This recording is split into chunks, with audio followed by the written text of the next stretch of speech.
안녕하세요. 79차 한림마이스 디스커버리 시작하겠습니다.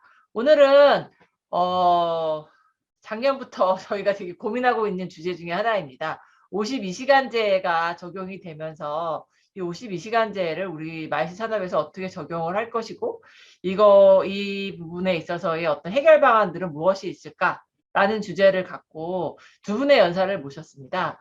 우선 먼저 오늘 같이 발표 겸 52시간제에 대해서 이야기를 해주실 분은 공인노무사 UN 노무법인의 공인노무사이신 박형국 노무사님 나오셨습니다. 네, 감사합니다.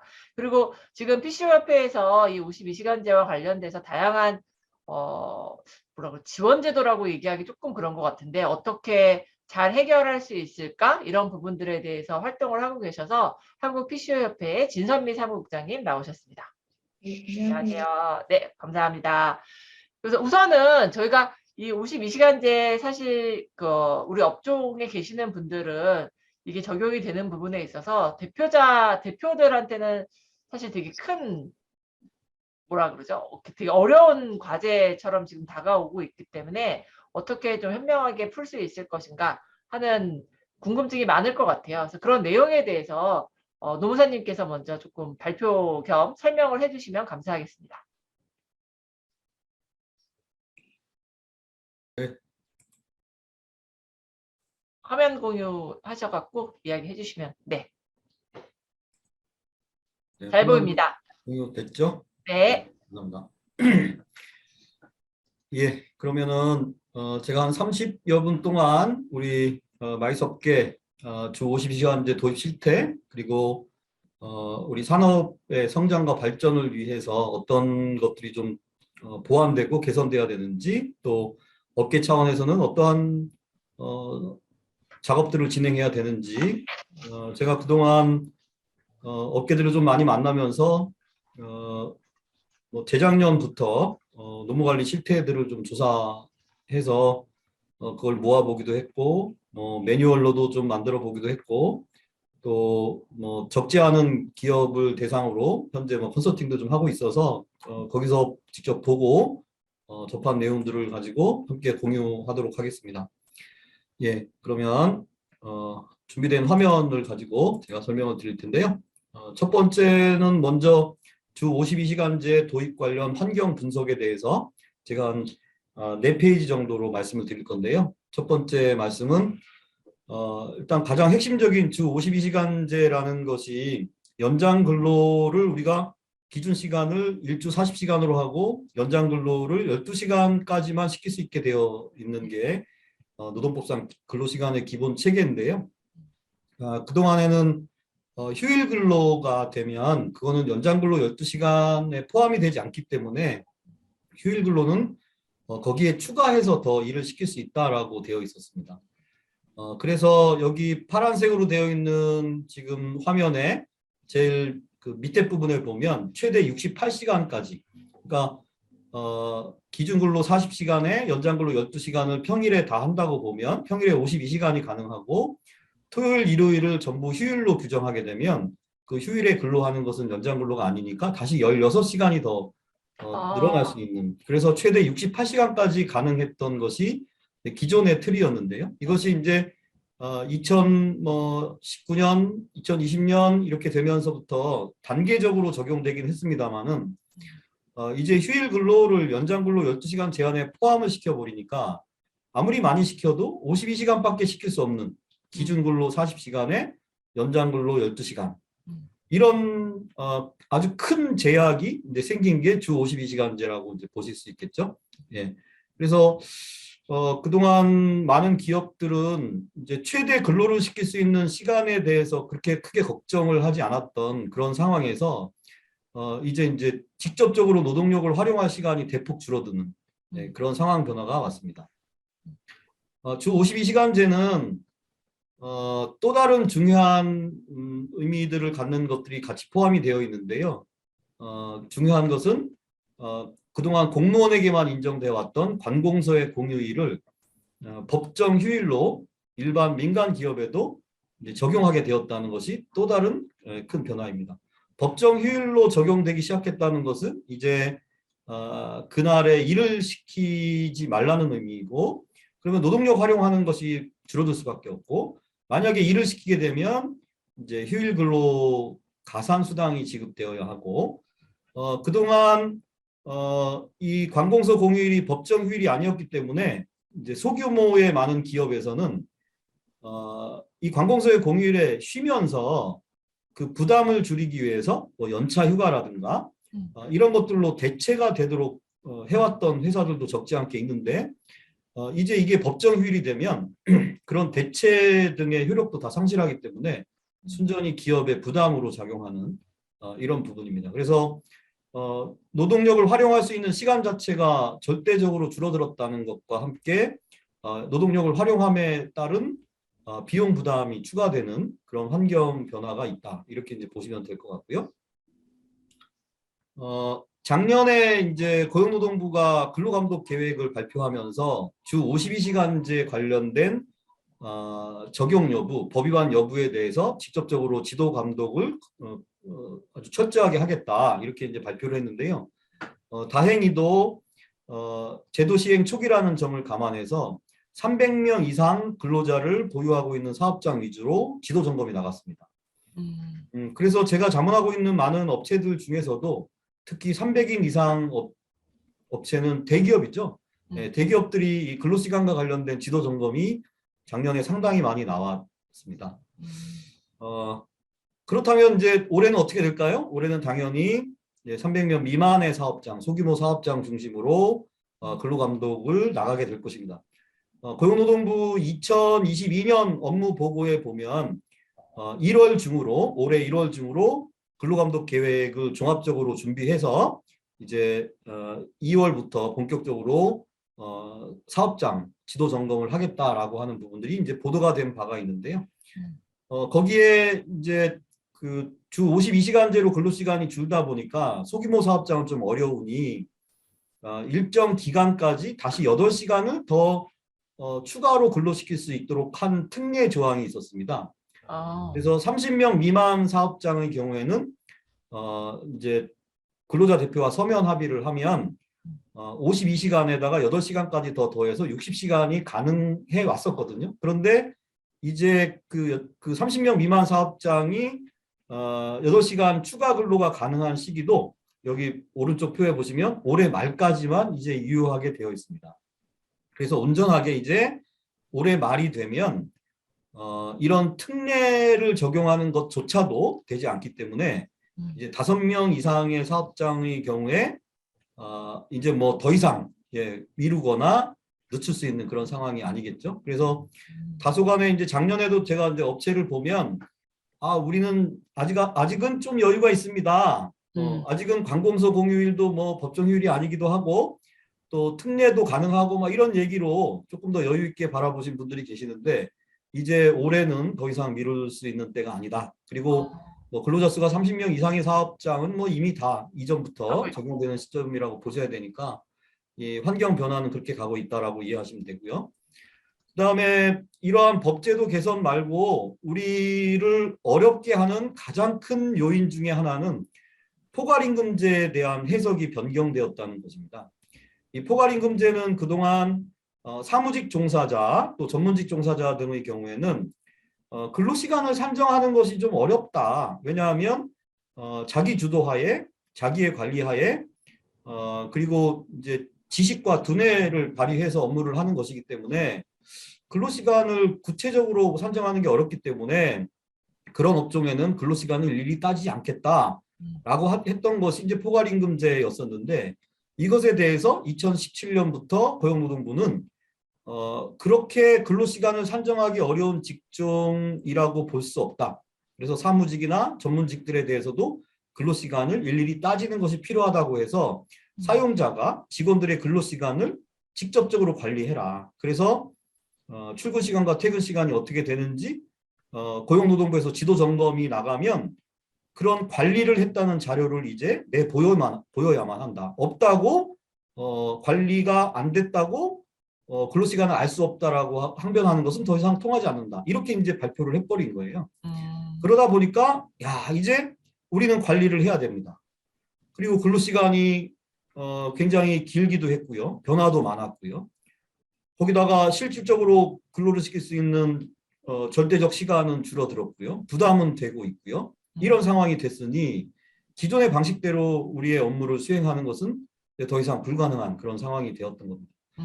뭐 2020년도 고용노동부 업무 추진 방향에서 보면 이미 주 52시간제 관공서 공휴일 전면 적용에 따른 여러 가지 지원 정책을 펴겠다는 것과 함께 그 밑에 보면 노동 환경이 열악한 분야 중심의 집중 감독을 하겠다라는 것을 이미 발표를 했습니다. 이것은 바로 노동 환경이 열악한 분야라고 하는 것은 30명 미만의 사업장을 의미한다고 여러분들 저희 업종이네요. 네, 그러니까 이제 대상이 되고 있는 것을 우리는 볼 수 있고요. 1월 말 되면 고용노동부의 근로감독 종합 계획이 나오면 아마 더 여러분들이 현실감을 가지고 느끼실 수 있다라고 보여집니다.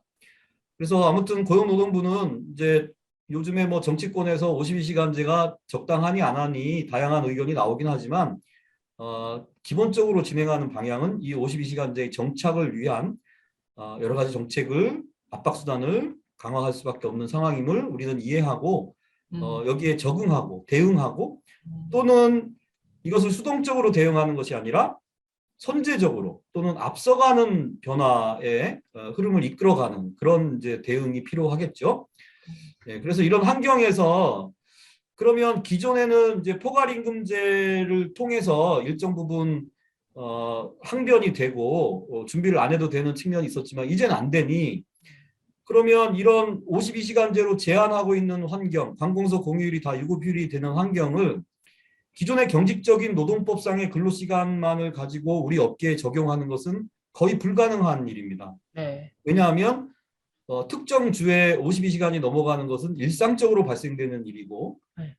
프로젝트에 따라서 일이 많을 때는 많이 하고 적을 때는 적게 할 수밖에 없고 네. 생산직처럼 근로시간이 보상에 민감한 형태로 인상관리를 하는 것은 업무 성과가 중요한 우리 업종에는 타당하지 않은 여러 가지 이런 문제가 있기 때문에 그렇다면 우리는 유연근무제를 쳐다볼 수밖에 없는 겁니다.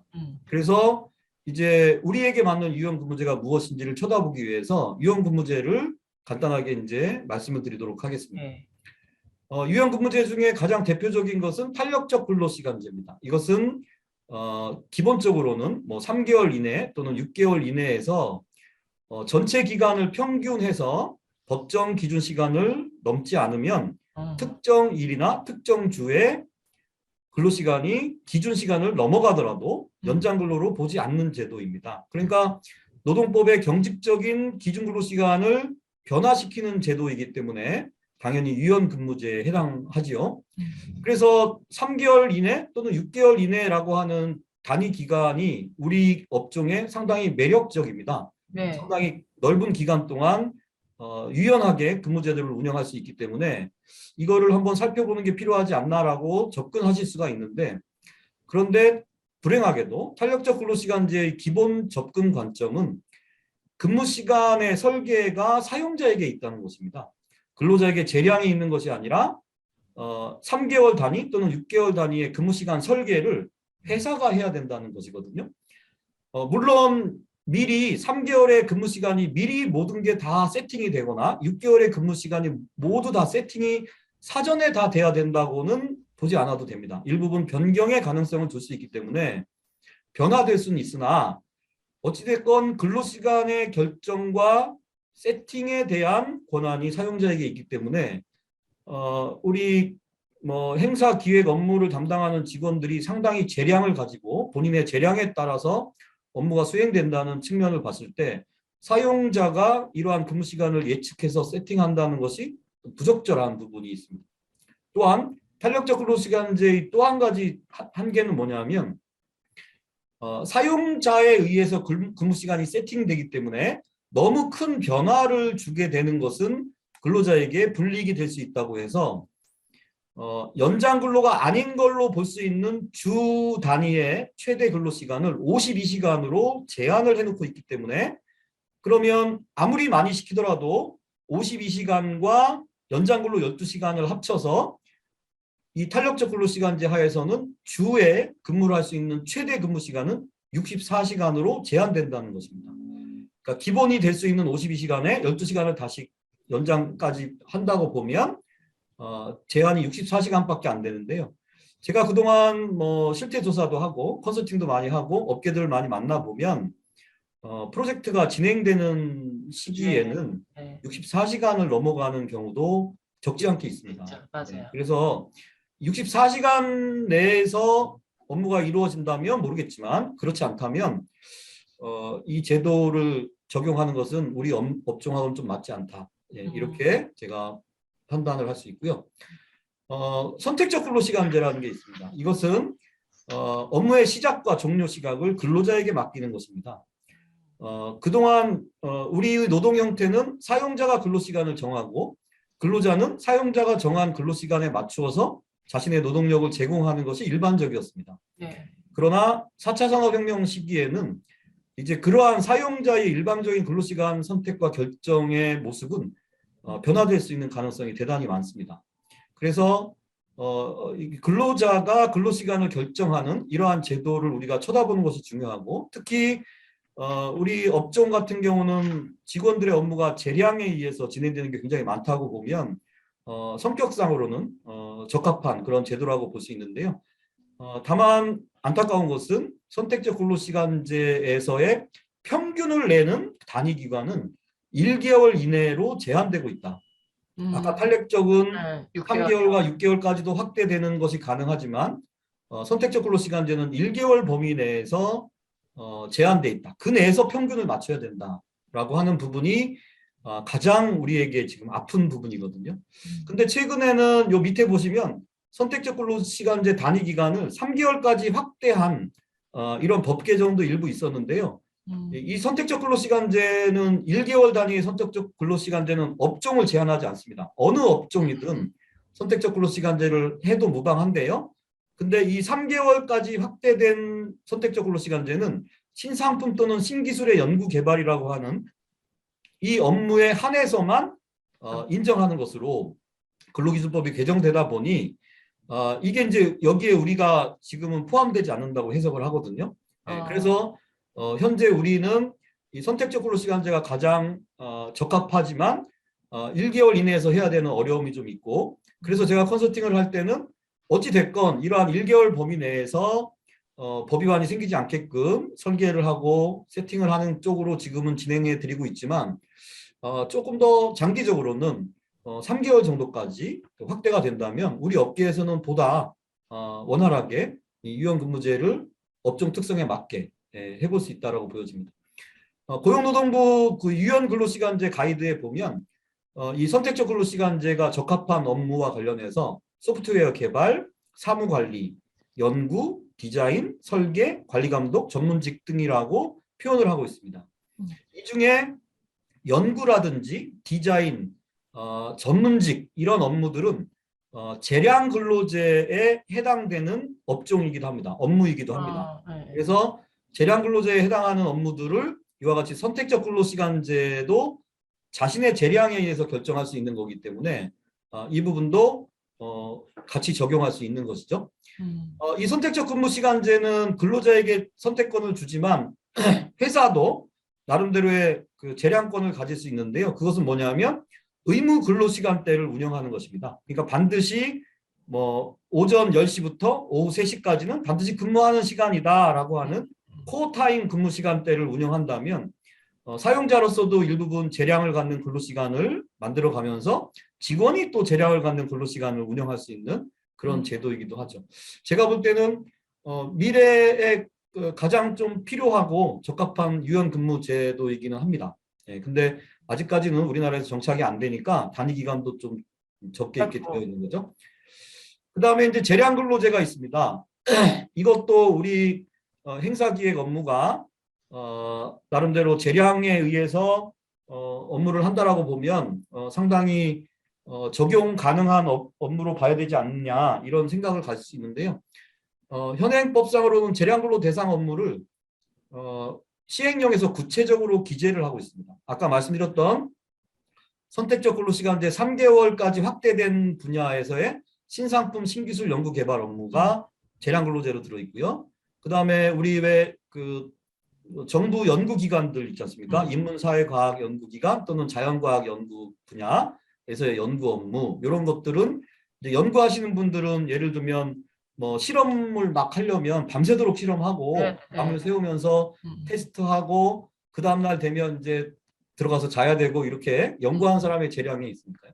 정보 처리 시스템도 비슷하죠. 그래서 IT를 설계하고 분석하는 업무도 뭐 밤새도록 해야 되고 이런 것들이 있습니다. 신문, 방송, 기사 취재, 편집 이런 것도 어떤 취재를 하기 위해서 하루 종일 뭐 경찰청 앞에 가가지고 기다렸다가 나오면 막 취재하고 이런 거 아닙니까? 일률적으로 근로시간 볼 수 없는 재량이 있고요.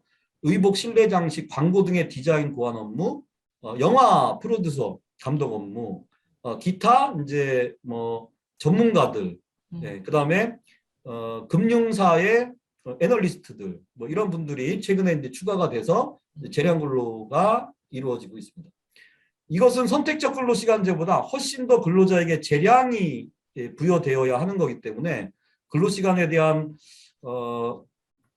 상당한 관여가 되지 않는 거기 때문에 그동안 우리 회사들에서는 근로자의 어쨌든 근로시간을 통제하는 것이 익숙해져 왔던 그런 업무 환경 속에서 재량근로제 대상 업무임에도 불구하고 이 부분을 잘 이제 채택을 하지 않았었는데요. 근데 주 52시간제가 되면서 이제 이런 게 문제가 되니까 주 52시간제 도입 이후에는 이 재량근로제 대상 업무에서 회사마다 이 제도를 도입한 경우가 급격하게 늘어났고요. 또 하나 그 의미 있는 현상은 뭐냐면 재량근로제 대상 업무이긴 하지만 그 중에서도 다소 직급이 낮아서 위에 사람의 지시를 받아야 되는 경우에 있는 사람들에 대해서까지 재량근로를 다 적용하진 않고요. 나름대로 권한과 재량을 갖는 사람들은 재량근로시간제, 그리고 그 밑에 다소 지시를 받아야 되는 직원들은 선택적 근로시간제를 결합해서 이 두 가지를 이 재량근로 대상 업무를 하는 기관에서는 유연근무제로 도입하고 있는 현상을 보이고 있습니다. 그래서 제가 이런 자연과학 분야의 업무 또는 인문사회과학 분야 쪽에 있는 데를 많이 관여를 했는데요. 재량근로제와 선택적 근로시간제를 도입을 해서 직원의 재량을 가지고 주체적인 업무가 이루어지게끔 그렇게 해나가고 있다라고 말씀드릴 수 있겠습니다. 그럼 이 재량근로시간제에서는 52시간이나 뭐 이런 시간에 대한 리미트도 없는 건가요? 네, 재량근로하에서는 일일이 근로시간을 따지지 않습니다. 본인이 네. 알아서. 그래서 그렇기 때문에 재량근로 대상에서는 과연 어디까지 관여가 될 수 있느냐에 대한 게 문제가 되죠. 네. 말만 재량근로라고 하지 말고 실제로 재량을 줘야 된다라고 하는 것 때문에 고용노동부에서 재량근로제 운영 가이드를 또 발표를 해서 여러 가지 자료를 이제 냈는데요. 예를 들면 재량근로제를 적용받는 근로자에게 제품을 개발하는 방향을 뭐 추가하거나 변경하도록 요청하는 경우 이게 구체적 업무 지시냐? 그런 건 아니다. 그런 건 얼마든지 가능하다. 팀 단위로 업무 수행 방법이나 시간 배분 등에 관해 재량이 있다면 가능하냐? 아니다. 팀 단위로 볼 것은 아니고 개인 단위로 봐야 한다. 그래서 팀에는 재량이 있지만 팀장이 소속 팀원을 지시하는 것은 재량이 아니라고 봐야 된다. 그래서 이제 선택적 근로시간제가 여기서 나오게 되고요. 그다음에 과제가 완료될 때마다 진행 상황을 보고해도 되느냐? 이거는 일일이 관여하는 건 아니고 업무 때문에 하는 거니까 가능하다. 매일같이 출근 의무를 부여하는 게 가능하냐? 가능하다. 재량근로제라고 해서 출근을 안 해도 되도록까지 허용할 필요는 없다. 그래서 출근 의무를 부여하고 출퇴근 시간을 등록하는 것까지는 가능할 수 있다. 프로젝트별로 보고하는 게 아니라 주 단위로 업무를 부여하고 주 단위로 체크하는 것도 가능하냐? 그것도 가능할 수 있다. 그래서 이런 그 재량근로시간제에 대해서 어느 정도 지시가 이루어져야 되는지가 이제 구체적으로 연구된 게 있어서 이제 우리가 활용할 수가 있는데요. 그래서 이것도 우리가 이제 우리 업종이 여기에 해당하느냐라고 하는 부분에 대한 검토가 좀 이루어져야 되는데요. 그래서 제가 이제 좀 이렇게 좀 살펴보면 신상품 신기술 연구 개발이라고 하는 분야에 고용노동부의 그 가이드 자료에 보면 이것은 실물 제품뿐만 아니라 무형의 제품의 연구 개발도 포함되는 것이다. 이렇게 언급을 하고 있습니다. 그래서 행사라고 하는 컨벤션이라고 하는 무형의 제품이라고 보면 상품. 우리 예. 기획 업무 대상자들을 이 부분에 좀 가깝다고 볼 수 있는 여지도 있고요. 음. 그다음에 광고 등의 디자인이나 고안 업무가 있거든요. 그래서 우리가 이제 고안이라고 하는 것이 기획이기 때문에 이 노동부 자료에 보면 디자인 또는 고안 업무는 전문성, 창의성이 필요한 업무를 말하는 것이다라고 하고 있어서 나름대로 여기에 일부분 가까운 것도 좀 있는 것 같습니다. 그래서 네. 제가 이따가 정책 제안에 이 부분을 좀 말씀드리는 걸로 그렇게 네. 해보도록 하겠습니다. 그다음에 마지막으로 간주 근로 시간제가 있는데요. 이거는 앞으로도 이제 많이 늘어날 텐데요. 재택근무를 할 때 과연 회사에 없기 때문에 그 사람이 몇 시부터 몇 시까지 근무를 하는지, 도중에 업무를 했는지 안 했는지 알 수가 없잖아요. 물론 뭐 최근에는 재택근무를 하더라도 늘상 그 컴퓨터가 계속 움직일 수 있도록 카메라하고. 체크해서 네. 근무 시간을 보기도 하지만 우리가 자율적으로 업무를 한다라고 하는 차원에서 보면 그게 그렇게 바람직한 건 아니니 앞으로 재택근무나 또 영업직 등 밖에서 근무하는 직원들, AS 수리하는 직원들, 출장을 가는 경우, 뭐 이런 경우 등에는 회사가 그 사람의 근로시간을 일일이 체크하거나 관리할 수가 없다. 그런 경우에는 간주근로시간제라고 아예 그냥 간주해버리면 노사 간에 합의를 해서 적정한 시간으로 간주해버리면 그것도 일일이 보지 않겠다. 이런 제도들이 있거든요. 그래서 이런 제도들을 이제 적극적으로 도입하고 활용하셔야 될 그런 상황이라고 보시면 됩니다. 그래서 작년 초에 그 실태 조사를 좀 해보니까 우리 업종들이 어떠냐 이렇게 보니까 이 유연근무제를 도입하는 어떤 백그라운드가 어떻게 되는가를 살펴보는 것과 관련해서 시간의 근로가 많이 이루어지니까 시간의 근로 수당을 사전에 책정하고 있는 경우들이 좀 있고요. 그다음에 아예 책정하지 않는 기업도 좀 있고요.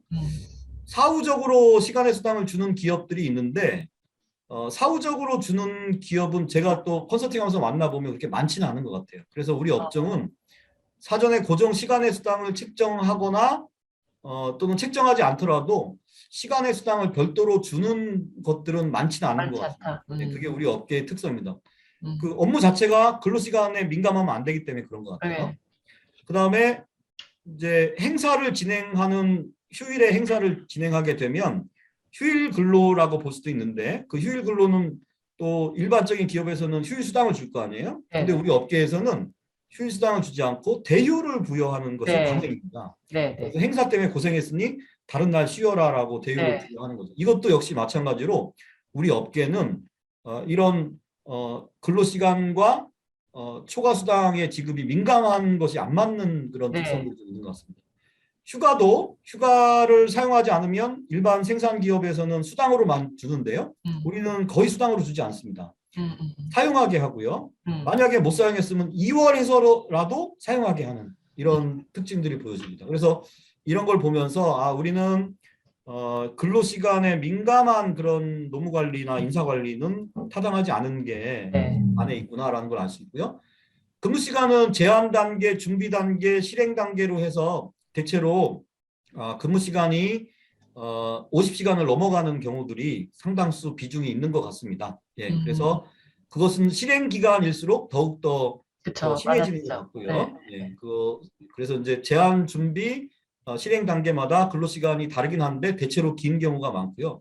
유연근무제를 도입했냐고 물어봤는데 여기서 정확한 응답은 아닌 것 같아요. 왜냐하면 우리는 재량근로제를 도입할 수 없는데 뭐 재량근로제 하고 있다고 응답이 나왔고 실질적인 선택적 근로시간제를 하는 건 아닌 것 같은데요.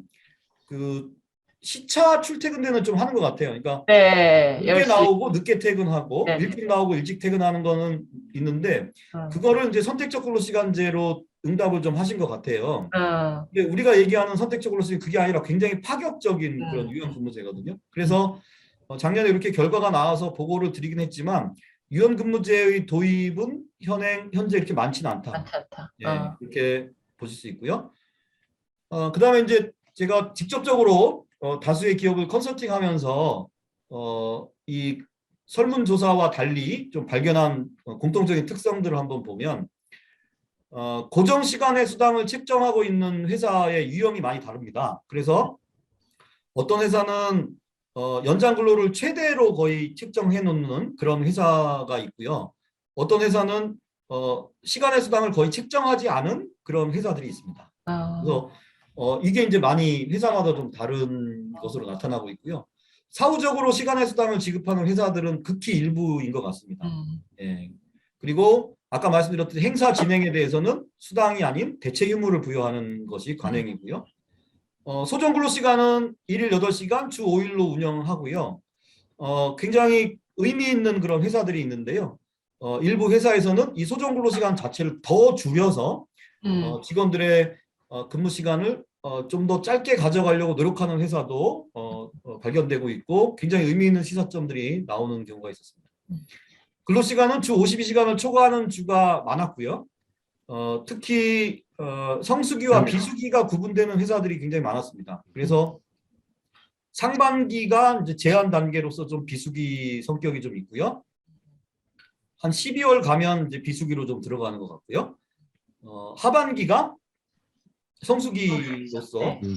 근로시간이 아주 집중되는 그런 경우가 많고요.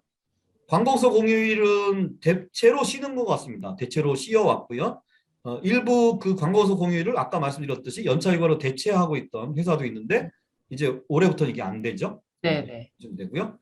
그다음에 이제 유연근무제를 도입하기 위해서는 근로자 대표가 중요한데 근로자 대표를 제대로 선출하지 않거나 없거나 이런 회사들이 대부분이었던 것 같습니다.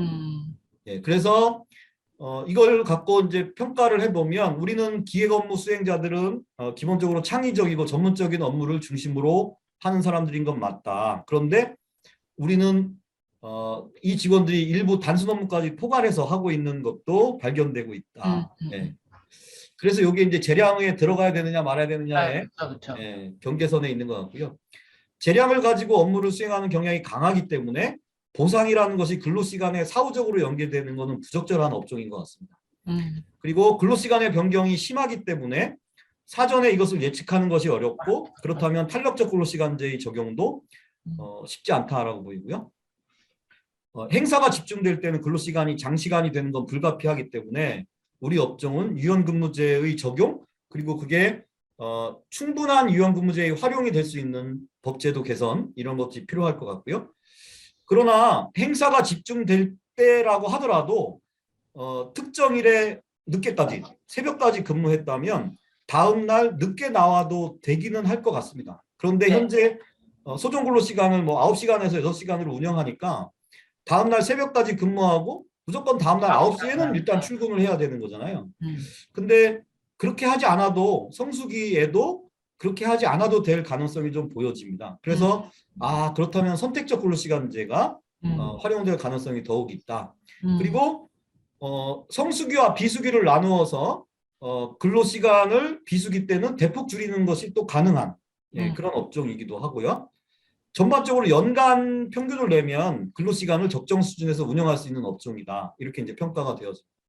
그래서 우리 업종에서는 유연근무제를 도입을 해야 되는데 주 52시간 제한의 법적 문제를 해소해야 되니까 특정 주에 52시간을 넘으면 무조건 법 위반이 되는 문제를 해소하려면 유연근무제를 도입해야 되는데 그 유연근무제는 재량근로시간제나 또는 선택적 근로시간제가 좀 부합한 것 같다. 그리고 고정 OT를 책정해 놓는 것도 좀 필요해 보이고요. 고정 OT와 같은 개념이긴 하지만 보상휴가제라는 제도를 그러니까 연장 근로나 휴일 근로를 하면 나중에 그 대체 휴무 주듯이 보상휴가로 주는 이런 제도를 공식적으로 도입하는 것이 시간의 근로를 하고 있는 우리 업종을 대비하는 것이기도 하고요. 그다음에 이제 자체적으로 고객과의 업무 협력 관계나 시간의 근로에 대한 관리를 강화해서 업무 효율성을 높여서 실질적인 근로 시간을 줄이는 그런 것도 이제 필요할 것 같습니다. 예를 들면 공공기관에서 이제 사업을 맡기고 나서 공공기관에서 막 수시로 아무 때나 막 우리한테 막 일을 요청하고 그것도 시기를 두지 않고 요청하면 우리는 밤샐 수밖에 없고 주말에 나올 수밖에 없었습니다. 그런 것부터 이제 좀 수정돼야 될 것 같고요. 그다음에 대유 제도가 관행화되어 있긴 한데 이 대유 제도를 성수기 때 너무 바쁘니까 그때 대유를 부여하는 게 아니라 나중에 이제 쓰게끔 하는 경우가 많은데 대유 제도의 본질적 취지는 그때 행사하면서 힘들었기 때문에 쉬라는 거니 행사에 근접한 시기에 쉬는 것이 맞거든요. 그래서 네. 이런 대우 제도를 이런 본질에 맞게 좀 운영하는 거, 그다음에 성수기, 비수기 차별적으로 좀 운영하는 거, 간주근로시간제 도입하는 거, 이런 게 이제 우리 업계에서 좀 필요한 거고요. 그래서 결국 재량근로제 대상이 되는 업종으로 검토가 되는 건 필요한 것 같습니다. 근데 지금 안 되니까, 아직까지는 안 되니까 일단 선택적 근로시간제를 활용해서 법 위반을 위한 세팅을 하고 미리 그 준비를 좀 하는 것. 무조건 기다릴 수는 없으니까 선택적 근로시간제로 일단 우선 시작을 유연근무제를 해서. 도입해야 한다, 이러고 보이고요. 고정 OT 책정과 보상휴가제 도입하는 것들을 가지고 이제 시간의 근로에 대한 사후적인 수당을 주는 것이 아니라 사전에 책정하고 또 휴가로 대체 휴무나 이런 것들로 운영하는 이런 방식은 굉장히 좋은 제도들이고요. 간주근로시간제 도입하시고 이렇게 이제 하는 게 좋겠다, 이렇게 이제 하고, 제가 업체들 컨설팅하면 이런 방식에서 업체의 특성에 맞게 유연근무제 도입에 대한 설계들을 해드리고 있다, 이렇게 보시면 되고요. 자, 그러면 이제 오늘은 업계 내부의 그 컨설팅 내용, 제도 내용보다는 이제 정책적인 부분을 좀 말씀드리면서 제가 마무리 질 텐데요. 제가 작년 7월에 신문사 이제 인터뷰 한 걸 보면, 이제 저는 요 밑에 보면 종전의 전형적 임금 노동이 이제 앞으로 기술혁신 시대에서 자기 노동 형태로 변하게 된다. 그래서 근로 형태와 근로 시간의 결정권이 사용자로부터 근로자에게로 전환되는 방향으로 갈 것이다. 이것은 바로 기존의 수동적인 노동력 제공을 하던 모습을 능동적인 노동력 제공이라는 우리의 생산 시스템의 변화가 될 것이다. 저는 이렇게 보면서 유연근무제를 단지 법을 위반하는 걸 피하자라는 차원으로 접근하는 것이 아니라 새로운 시대, 새로운 환경에 적합한 근무 형태를 대단히 전문적이고 대단히 의미 있는 우리 마이스업계에서 먼저 선도적으로 실천하고 그 결과물을 내보자라고 하는 그런 생각을 좀 가지고 있습니다. 그래서 일단 유연근무제를 좀 더 적합하게 하기 위해서는 선택적 근로시간제가 조금 더 확대되는, 단위 기간이 좀 확대되는 것이 저는 제도적으로 좀 필요하다고 보입니다. 현재 3개월까지 확대됐는데 이게 신상품 또는 신기술 연구 개발 업무로 제한되어 있는데요. 사실 재량근로제의 업종을 선택적 근로시간제 업종으로 규정하는 것은 저는 별 의미는 없다고 생각합니다.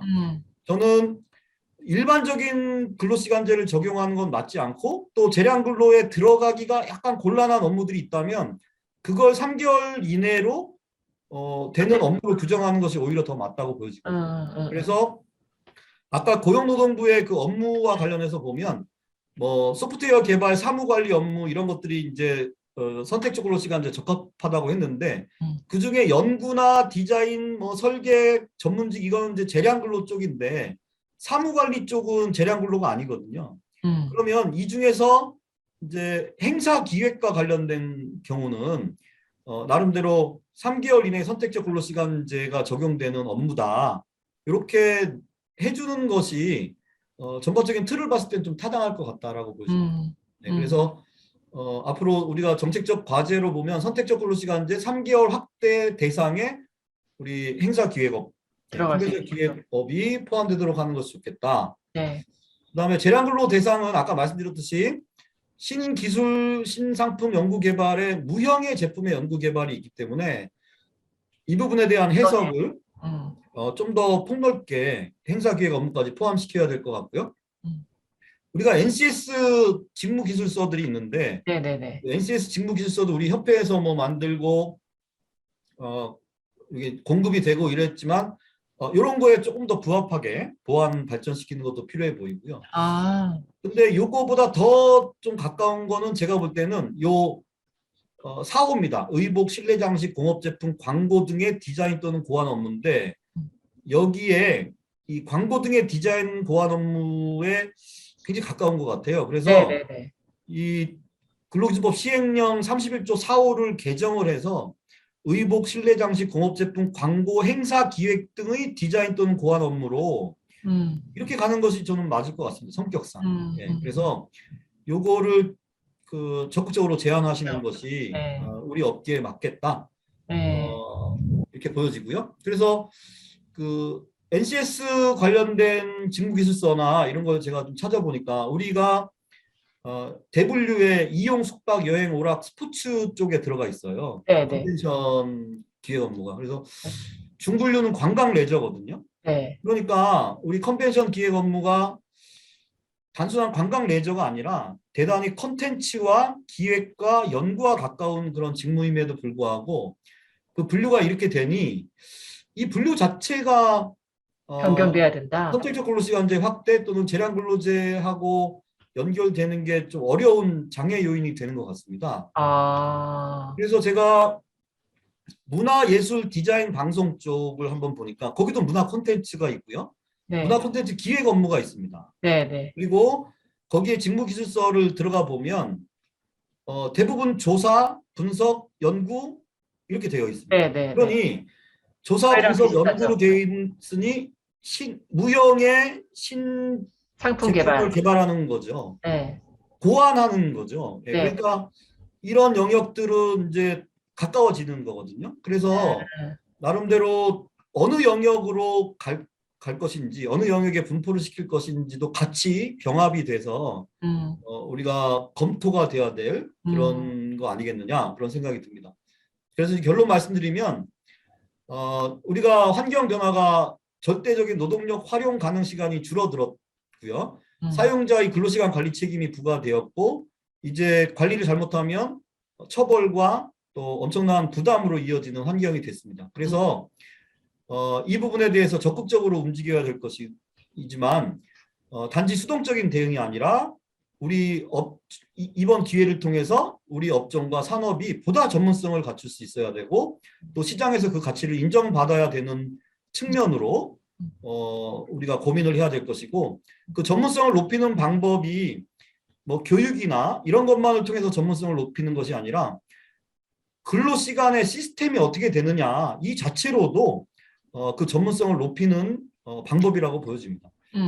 보다 능동적 주체가 되도록 하는 것. 그것은 근로시간의 관리를 근로자가 할 수 있도록 하는 시스템. 이것이 전문가로서 재량을 가지고 일할 수 있는 업무에는 보다 부합하다고 볼 수 있습니다.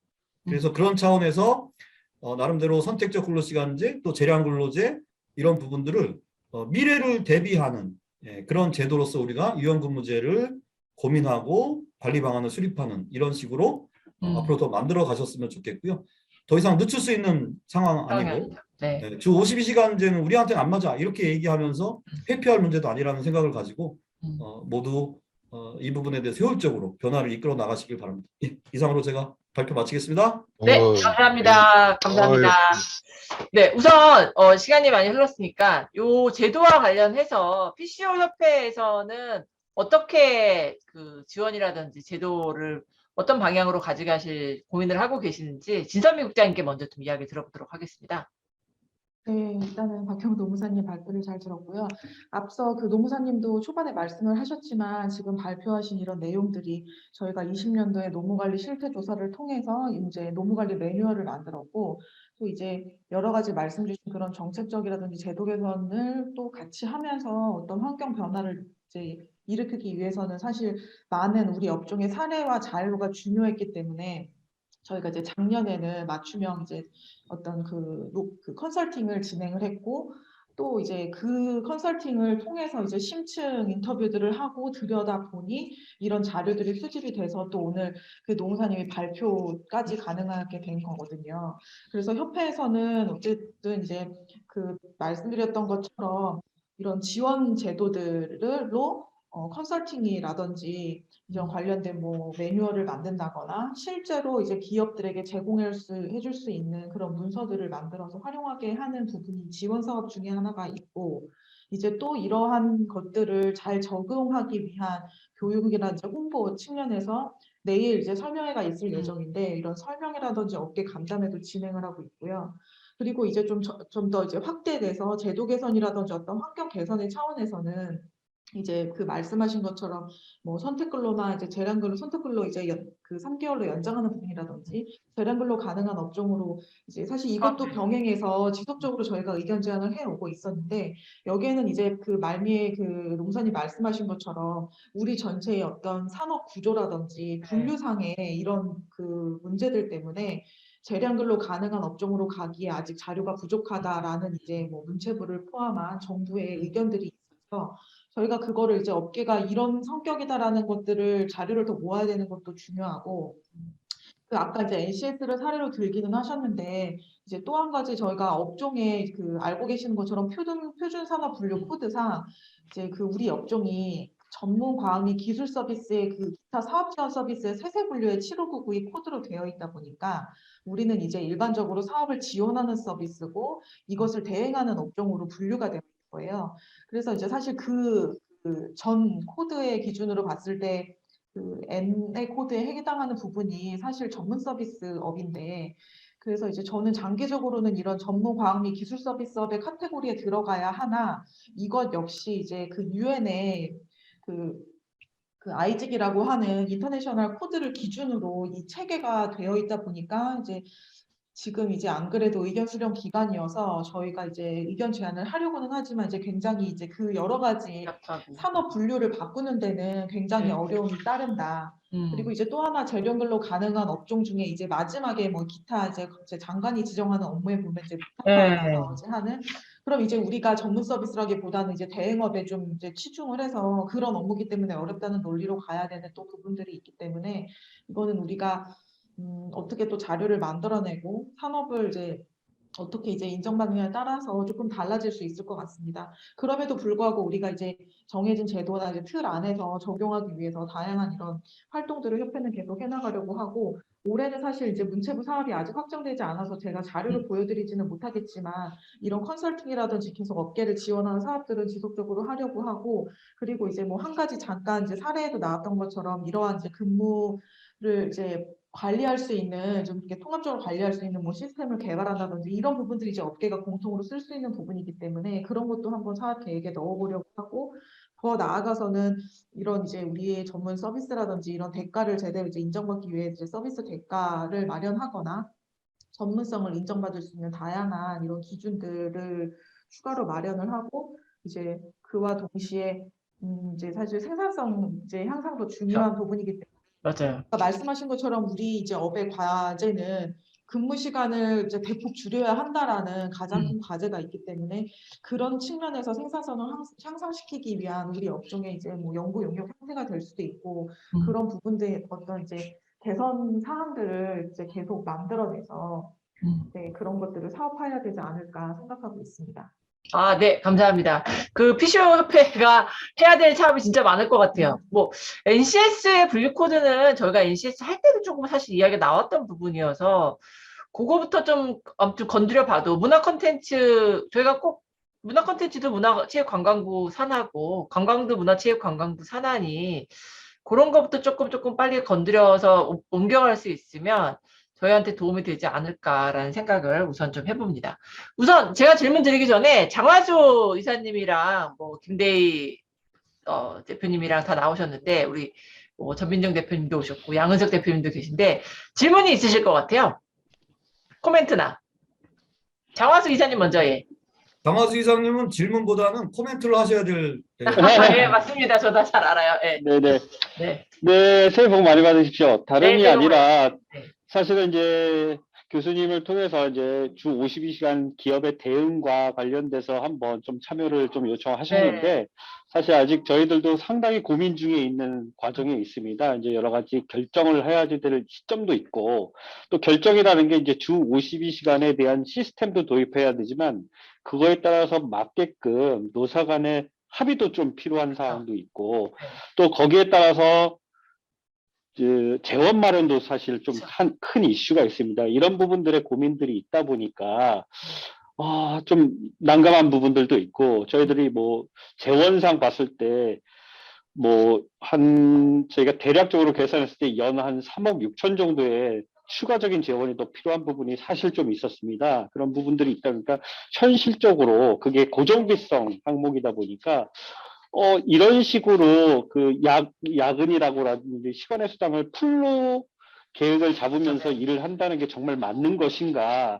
이런 고민들도 있는 상황 속에서 아직은 좀 해안이 안 보여서 지금 당장 이제 박경민 노무사님을 통해서 지금 방향이라든지 PCO가 고민하고 있는 부분들에 대해서 전반적으로 한번 다루어 주시는 게 어떨까 그렇게 요청을 드렸어서 다행히 또 이렇게 네, 저희 이제 새해 이제 좀 처음부터 이렇게 노무사님이 해주셨는데 저희들도 고민이 지금 1개월 단위로서 그 근로 시간을 획득 근로 시간. 계획한다는 것보다 좀 3개월 정도로만 그 근로 시간을 좀 계획할 수 있는 부분이 된다 그러면 오히려 기업의 사업주 입장에서 좀 더 적극적으로 좀 임할 수 있는데 한 달 단위로 한다고 하니까 지레 좀 지치거나 김이 빠지는 부분이 상당히 많습니다. 그래서 오히려 좀 이번에 좀 3월 달에 대선도 있는데 여러 가지 이제 대선 주자들의 공약들도 보면 약간 이제 조금은 좀 방향 수정을 좀 하는 부분들도 일부 있는 후보들도 있는 것 같습니다. 한 3개월 단위도 좀 고려하는 거 있어서 업의 특성을 좀 더 고려해서 그래서 이 기회 속에서 조금 그런 희망이 있다면 지금부터 좀 준비할 수 있는 기업들이 되지 않을까 생각이 좀 들거든요. 그래서 저희들도 올해 지금 가장 이슈가 사실 이 부분입니다.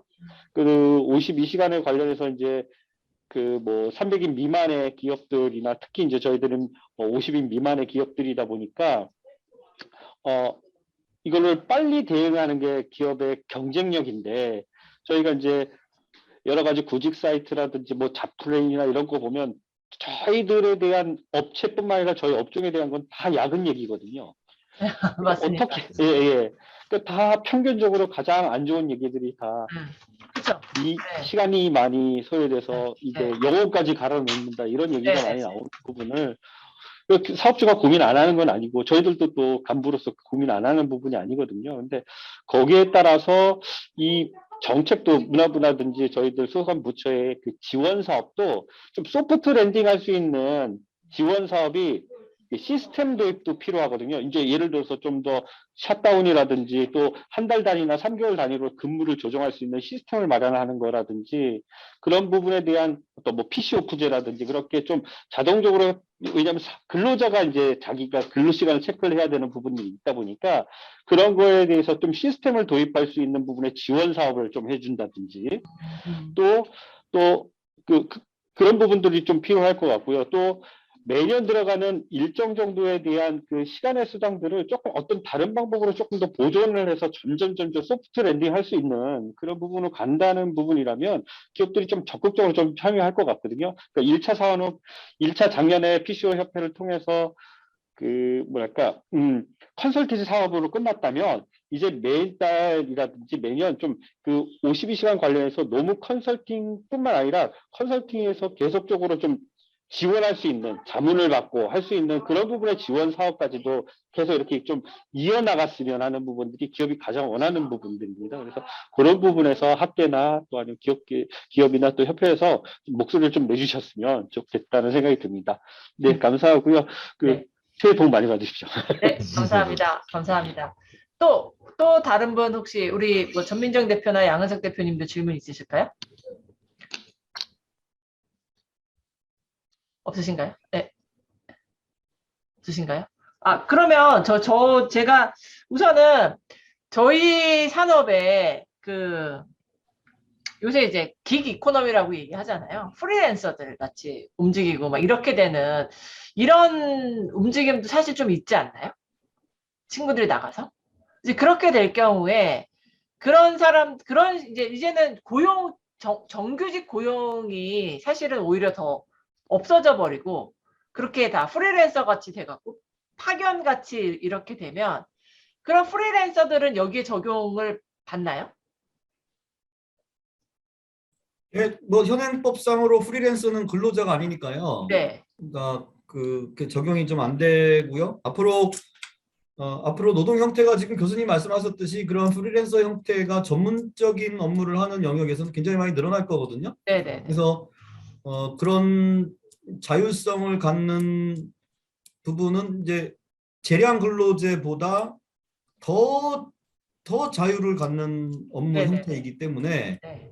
그런 통제를 받지 않는데 그런데 이제 고민은 뭐냐면 그런 부분의 재량은 있는데 또 보호가 안 되는 부분이 그 안에 또 발생이 그렇죠. 되거든요. 그들 네. 입장에서는 보호가 안 예, 되죠. 그래서 그 보호를 이제 어떻게 해야 되느냐라고 하는 것에 대해서 이제 여러 나라들이 고민을 하지 않습니까? 그래서 네. 뭐 프랑스 같은 경우는 그런 프리랜서를 전면적인 노동관계법을 적용하는 형태로 보호하려고 하는 게 있고, 독일 같은 경우는 노동관계법의 적용은 어렵지만 시스템적으로 좀 보호하는 이런 부분이 있고, 우리나라는 지금 그 독일의 유형을 좀 따라가고 있는 부분이거든요. 아, 앞으로 그 어떤 계약의 자율성 형태와 그 계약 당사자의 보호라고 하는 그런 개념은 뭐 민법에도 있는 거기 때문에 그런 부분에 대해서는 지속적으로 아마 우리가 대비하고 고민해 가야 될 것 같습니다.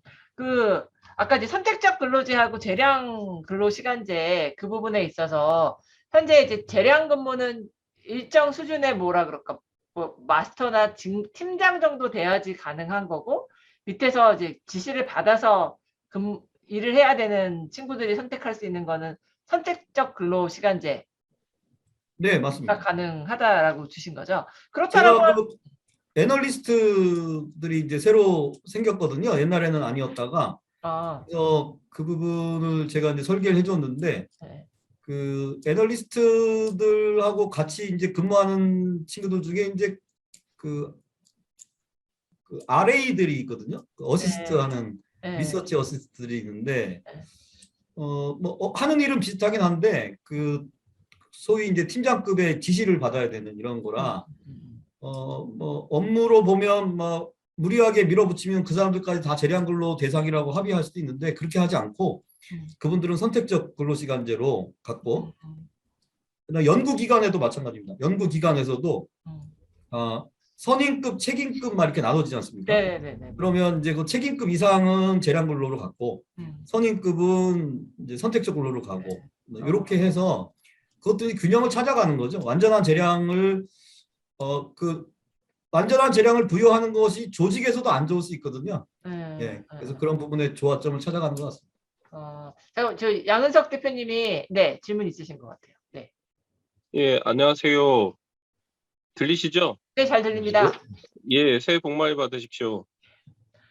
예, 여기 호주예요. 네네네. 여기는 그 부스 장치 설치하시는 업체예요, 사실. 네. 예, 예. 그 저희 PCO 디자인에 시간이라 해가지고. 예, PCO 시간이라서 그 말을 할까 말까 고민하다가 예, 네. 너무 궁금해서 예, 말씀드리려고요. 아까 그 노무사님 말씀하셨던 것 중에 재량 근무제하고 그 간주 근로 제도 간주 근로 두 시간. 개를 그거를 한 회사에서 따로 팀에 적용을 가능한 건지 그게 좀 궁금합니다. 두 개의 제도를 동시에 도입하는 건 가능한데 요건이 다릅니다. 그러니까 네, 간주 근로 시간제는 일정한 상황에서의 간주 근로 시간제거든요. 그러니까 네. 밖에 나가야 돼요. 그죠? 네네. 예, 그러니까 사업장에 있지 않고 밖에 나가서 재량 네. 근로제를 적용받는 사람은 뭐 근로 시간을 뭐 이렇게 일일이 따지지 않으니까 사실 뭐 간주 근로 시간제를 적용하는 것이 실익이 별로 없을 수 있는데 네. 어찌 됐건 그 행사의 경우에는 뭐 12시간을 뭐 길게 하는 행사는 12시간을 하기로 간주했다 그러면 뭐 그 부분을 적용해서 그 시간을 이렇게 따지도록 하는 거는 뭐 상관이 없고요. 특히 선택적 근로시간제는 간주 근로시간제하고 결합이 돼야 되는 거는 굉장히 필요합니다. 예, 그래서 왜냐하면 시간 관리가 돼야 되니까. 예. 예, 뭐 제가 전시 디자인 설치협회 회장이라서 따로 연락드리도록 하겠습니다. 네. 아니, 근데 저는 또 궁금한 게, 지금 약간 너무 바보 같은 질문 같기도 한데, 이제 관리 감독이 나온다고 얘기하셨잖아요. 예, 예, 예. 고용노동부. 관리 감독을 나오셔갖고, 이 업체를 잘 지키고 있는지 아닌지를, 그거를 이제 뭔가 보고서 평가를 하셔야 될 텐데, 예, 예. 출근 시간, 퇴근 시간, 예. 이 사람, 그런 걸 보고서 하나요? 그럼요. 그러니까 근데 그걸 만약에 업체에서 나쁜 마음으로, 네, 네, 네. 그거를 이제 막 이렇게, 네, 네, 네. 그럴 수도 있잖아요. 예, 예, 그렇죠. 그래서 사문서 위조. 네, 근데 우리가 그렇게 이제 하는 건 아닌데요. 그러니까 네. 예전에는 출퇴근 기록에 체크를 아예 안 하게 했어요. 네. 네, 그러면 아예 남지도 않으니까. 네, 네. 근데 출퇴근 기록에 체크가 되면 그 출근 퇴근 체크된 게 다 일한 거라고 꼭 볼 것도 아니잖아요. 왜냐하면 뭐 그렇죠. 본인이 스스로 네. 게임 하려고 나와가지고 늦게까지 있다가 네. 가는 경우도 있을 수 네, 있고. 네, 그렇죠. 네. 그러니까 옛날에는 그런 것들을 사무직이나 이 전문직은 보지 않겠다고 했는데 최근에 이제 본다고 하니 그러면 출퇴근 기록기 말고 실제로 근로라고 볼 수 있는 걸 회사가 관리한 거 있으면 갖고 와라. 없으면 출퇴근 기록기를 가지고 근무 시간을 보겠다. 그것도 없어? 그것도 없으면 사무실에 처음에 불이 켜진 시간과 마지막으로 불 꺼진 시간과 관련한 기록도 찾아가지고 그것도 우리가 근로시간으로 보겠어. 이렇게까지 막 가버리는 거예요.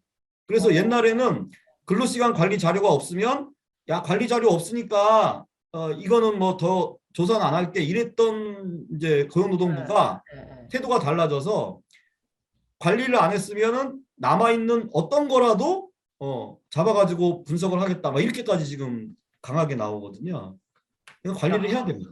아, 그러네요. 아니, 그리고 또 하나 궁금한 거는 이제 신입사원이고 뭐 이제 대리가 되기 전까지는 사실은 업무가 미숙할 수밖에 없잖아요.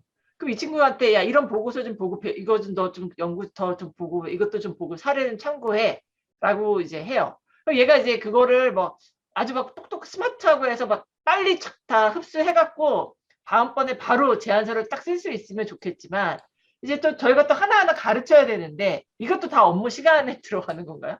예, 들어갑니다. 그것도 다 업무 시간인가요? 네, 그래서 장하수 이사님 오셨지만은 사실 그 같은 회사에서도 그 경력이 좀 있는 사람이 많은 팀하고 네. 경력이 부족한 직원이 있는 팀의 근로시간이 확연하게 다르잖아요. 그렇죠. 네. 네, 근데 노동법에서는 그거를 보질 않으니까. 그러니까 마지막 제가 드리는 마지막 질문은 아까 이제 대휴 저희가 이제 행사가 끝나고 대휴를 우리 많이 준다. 근데 또 종사자들이 그 이제 그 행사 기간에 임박해갖고 그 인근에서 이제 대휴를 써라라고 회사는 얘기하지만 종사자가 아, 나는 이거 몰아서 언제 쓰고 싶어요. 이럴 수도 있잖아요. 그런 것들도 다. 예, 그래서 대휴를 사전에 쓰는 거는 좀 안 맞겠죠? 네, 그렇죠. 뭐 사전은 안 되죠. 네, 사전에 쓸 수도 있겠지만 사전에 쓰는 것보다는 행사를 하고 나서 피곤하니까 네, 예, 그렇죠. 원래는 고생했으니까 그 다음에 직후에 쉬어라. 이게 이제 네. 공무원법에도 원래. 그렇게 돼 있거든요. 공무원법에도 그런 네. 조항이 있는데요.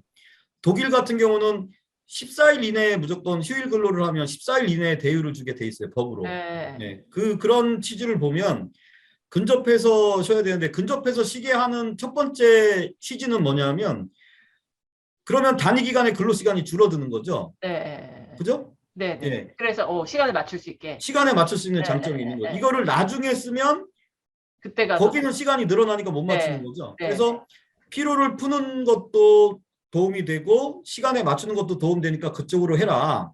그런데 만약에 그게 불가능하면 전체 시간이 평균적으로 52시간만 넘지 않게끔 관리할 수 있으면 그건 이제 비수기에 써도 된다. 네, 그래서 대휴 제도는 두 가지가 가능한데 그 비수기에 쓰는 것을 공식화시키는 제도가 제가 아까 말씀드렸던 보상휴가제입니다. 아, 네네네네. 네, 보상휴가제가 바로 쓰지 않고 네, 나중에 몰아서 쓰는 제도로서 합법적으로 도입하는 제도라고 보실 수 있겠습니다. 알겠습니다. 다른 분들 혹시 또 질문 있으실까요? 뭐 황 교수님? 없으세요? 네. 예. 뭐 또 다른 분들 질문 없으실까요? 더 코멘트 없으신가요?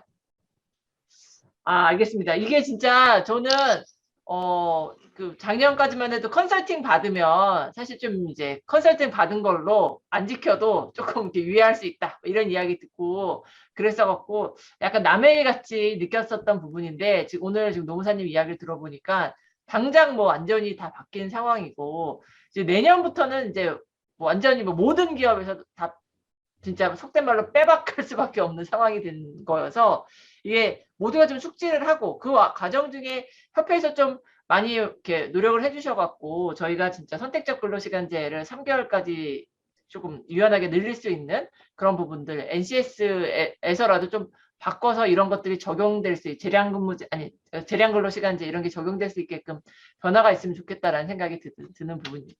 예, 황 교수님. 예, 제가 그냥 이런 질문 한번 해보면, 고용노동부에서는 아무래도 이제 근로자 편이겠죠, 그죠?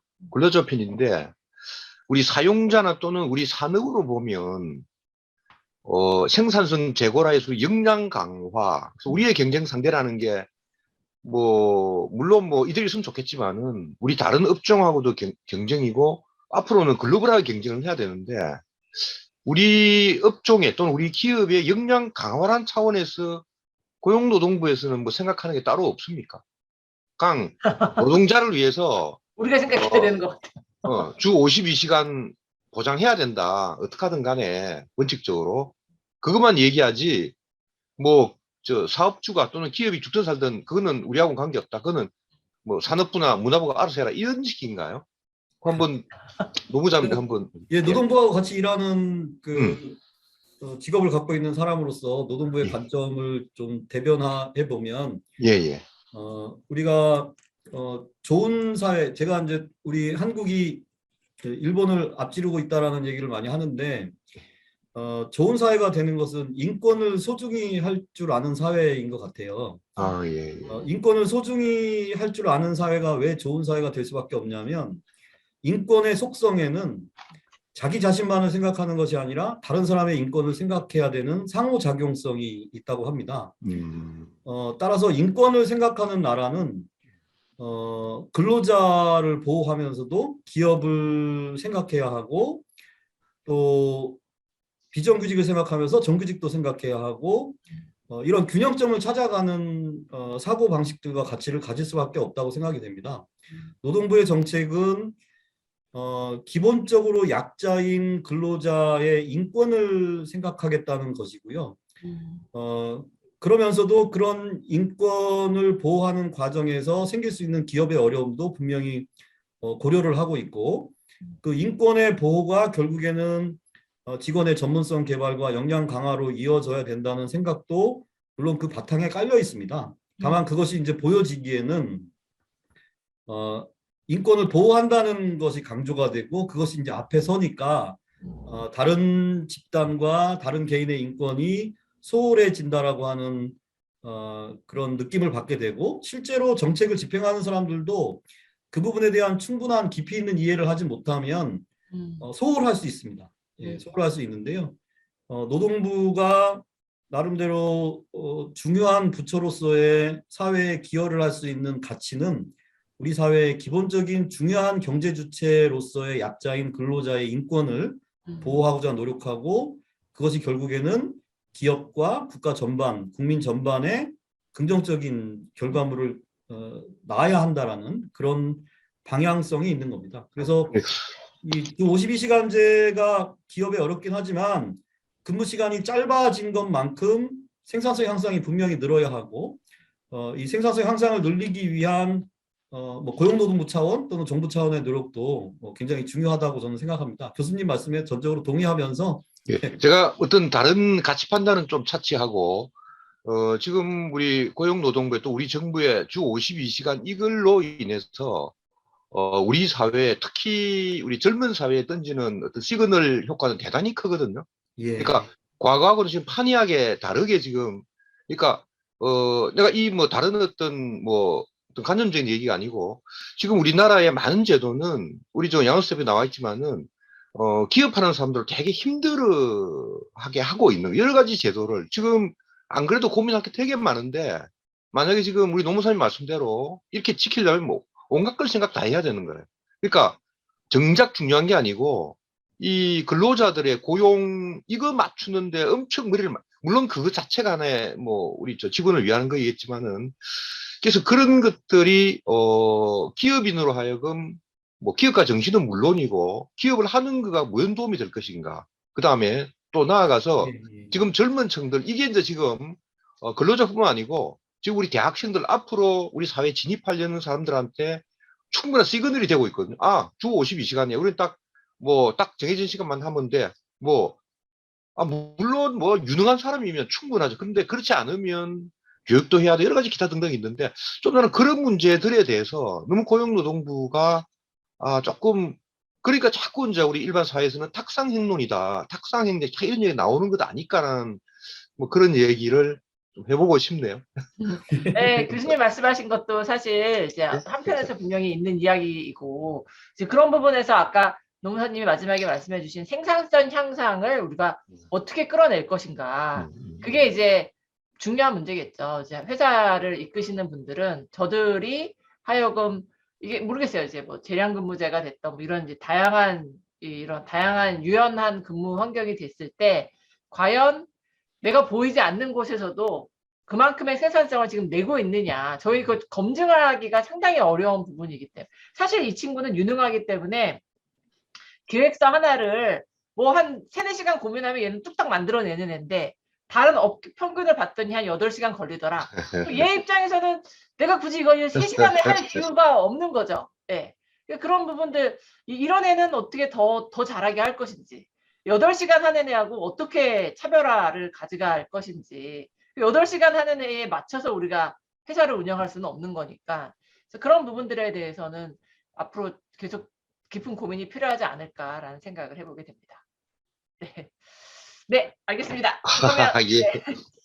그러면 오늘 그 52시간제는 사실 또 민감한 주제이기도 하고, 그래서 네. 여기서 오늘 노무사님께서 되게 좋은 발표를 해주셨기 때문에 이런 내용들을 좀 숙지하시고 유튜브에 올라가니까 이제 요 앞에서 설명하신 부분들 반복해서 보실 수 있을 것 같아요. 그래서 보셔갖고 업무에 많은 도움이 되시기를 기대해 보겠습니다. 나와주신 박형국 노무사님하고 진선미 사무국장님 감사드립니다. 예, 너무 고맙습니다. 잘 들었습니다. 감사합니다. 예, 잘 들었습니다.